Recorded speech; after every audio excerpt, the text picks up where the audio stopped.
glimmer of magic in the darkest night. The sword is drawn for the endless fight. The forces of evil never rest, but we are ready to put them to the test. We are the masters of the universe. We are the masters of the universe. We are the makers of our destiny, and we will struggle till the universe is free. We are the masters of the universe. We are the masters of the universe. The universe. The universe. Lost in space, lost in time, With our mighty powers. we will fight. We will win. The victory shall be ours. Shall be ours. We are the masters of the universe. We are the masters of the universe. We are the makers of our destiny, and we will struggle till the universe is free. We are the masters of the universe. We are the masters of the universe. The universe. The universe. Lost in space, lost in time, with our mighty powers. We will fight. We will win. The victory shall be ours. It shall be ours. We are the masters of the universe. We are the masters of the universe. We are the masters of the universe. We are the masters of the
Far in the deepest reaches of space, hidden from view by the swirling gases of 1 trillion solar systems, lies a world beyond all imagining.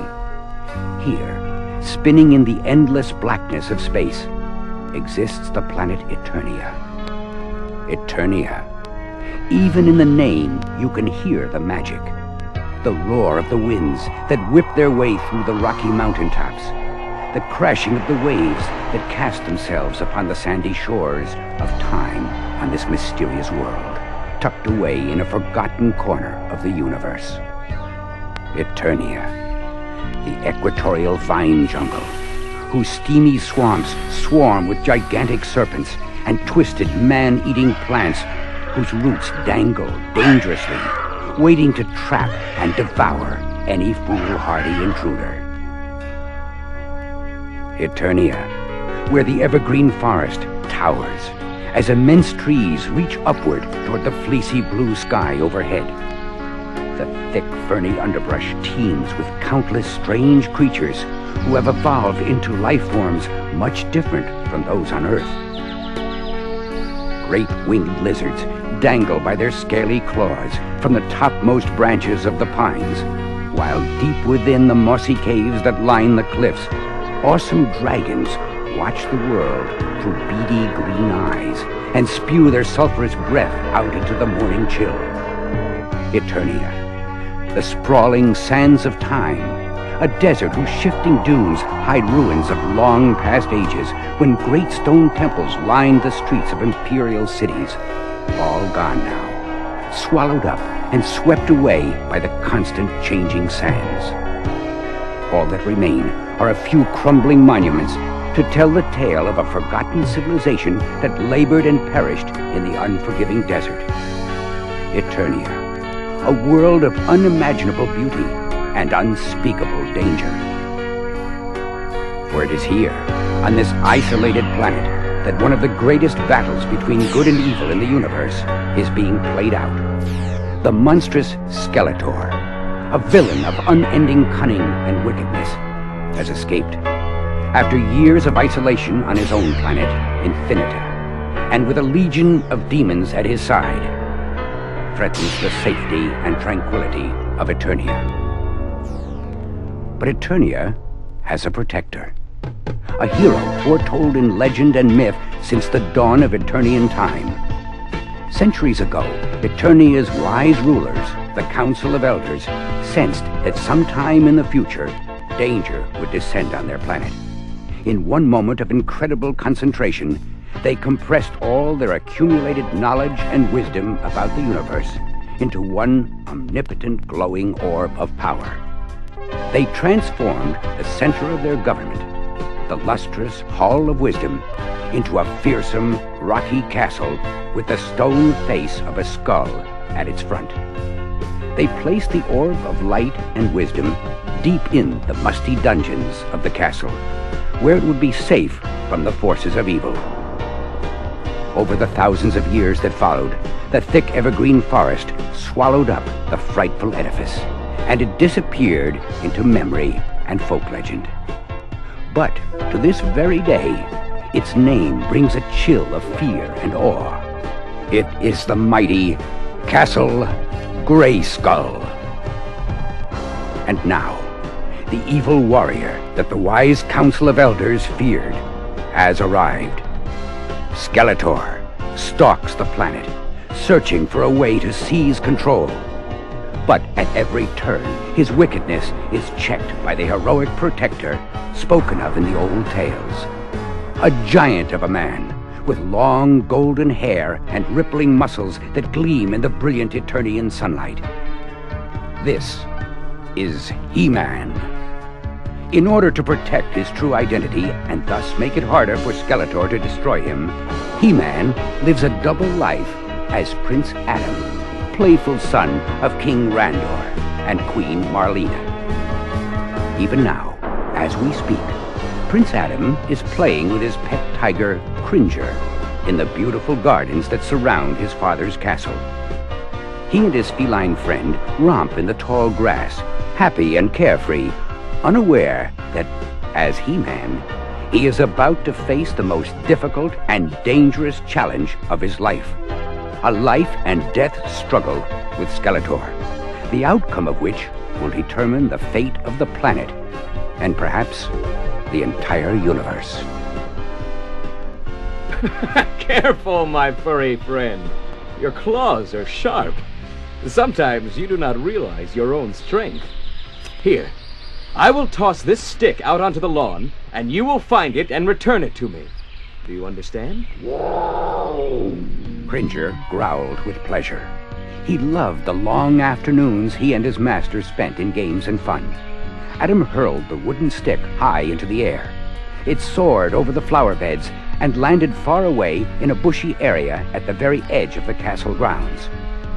Sometimes Prince Adam didn't realize his own strength either.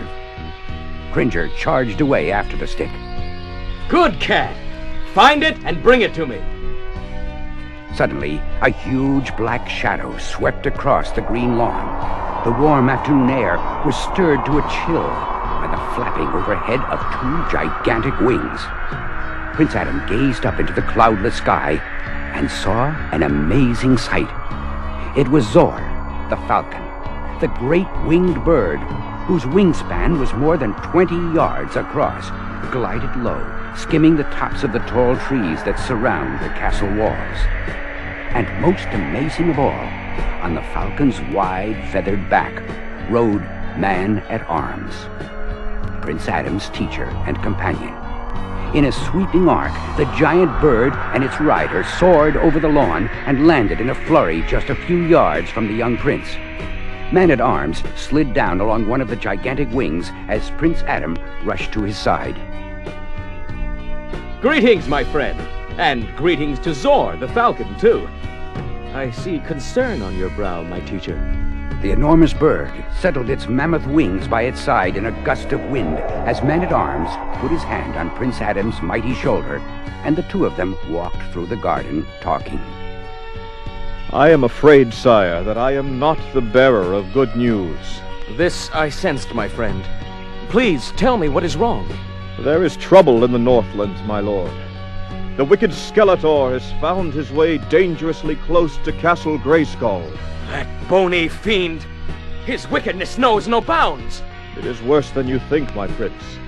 Skeletor has learned of the wisdom of the elders, which is hidden deep inside Castle Grayskull. He has vowed by all that is unholy to break into the castle and gain control over the elders' wisdom. This must not be done! With this power, Skeletor could easily rule all Eternia.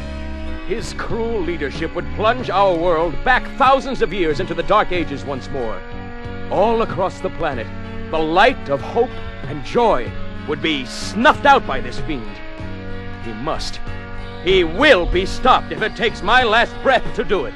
I knew, my lord, that you would not let your people down. The fate of the planet rests on the outcome of this battle.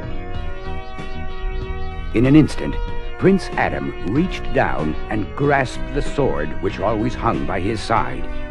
He seized it in his strong hand and lifted it high overhead. It gleamed in the afternoon sun. This was the Sword of Power, given to him by the sorceress, protector of Castle Grayskull. With this mighty weapon, Prince Adam could transform himself and his pet tiger Cringer into He-Man and Battle-Cat, his armored mount. I am ready to do my duty to defend this planet. Skeletor will perish!